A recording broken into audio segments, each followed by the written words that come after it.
Hello, and now let's discuss today's topic. There quotes a bit of dark symmetry taking place in Washington. 4 years ago, Democrats held a trifecta ahead of a critical midterm election with their party's fate uncertain and hoping to pass a sweeping federal election bill.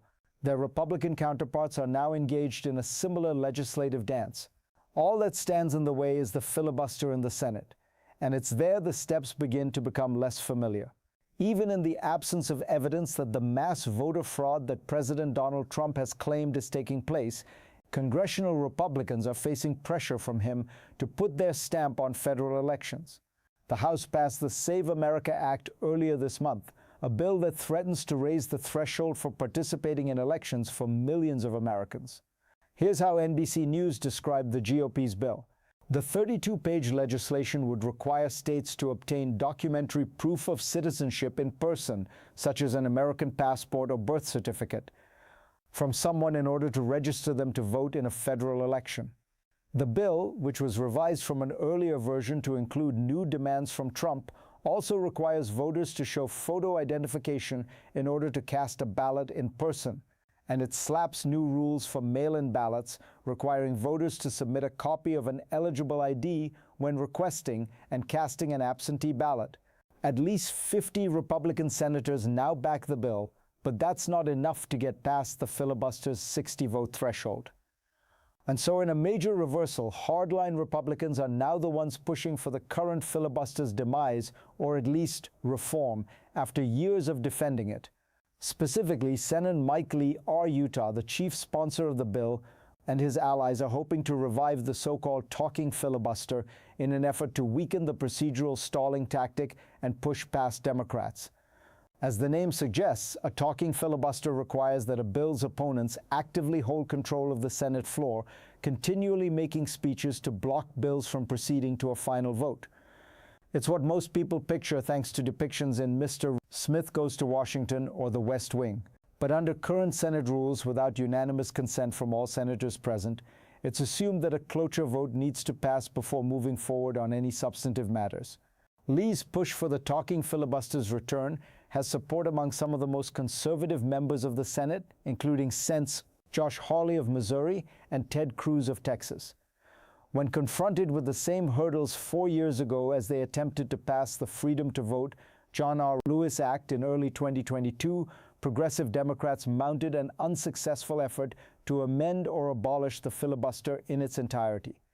Among the shifts Democrats proposed were making Election Day a federal holiday, expanding early voting nationwide, and creating a system for automatic voter registration. There was also an effort to shore up protections under the Voting Rights Act that had been whittled away over a decade of conservative court ruling. It was the two most moderate Democratic senators, Joe Manchin of West Virginia and Kyrsten Sinema of Arizona, that stood in the way and allowed the bill to stall out. Both would later become independents before leaving the Senate when their terms expired in 2025. But while the Democratic push failed by a whisker, there's much greater opposition remaining on the GOP side and little appetite from even the most stalwart reformists to aid them. There aren't anywhere close to the votes, not even close to nuking the filibuster, Senate Majority Leader John Thune, RSD, said at a press conference earlier this month. So that idea is something, although it continues to be put out there, that doesn't have a future. Likewise, Senate Republicans are reportedly passing among themselves op-eds like this one from GOP lawyer Michael Fragoso in National Review, which contends that the ploy would open the door to unlimited amendments from Democrats, bogging down the Senate entirely. Even with the prospect of a new Trump administration looming, I wrote in support of at least making it harder to filibuster in May 2024. Lee's pivot to join me in my opposition is intensely ironic, given that it's being done in the name of hindering Americans from voting. The filibuster remains an undemocratic blockade against Congress, being able to fulfill its constitutional duties, and has been used to forestall progress for decades. I can't say that I'm too sorry to see the Save America Act caught in the filibuster's maw, but I'd also shed no tears if the bill really was the thing to finally choke it out of existence. And now let's talk about the next topic. Trump won't blink on tariffs, because he can't.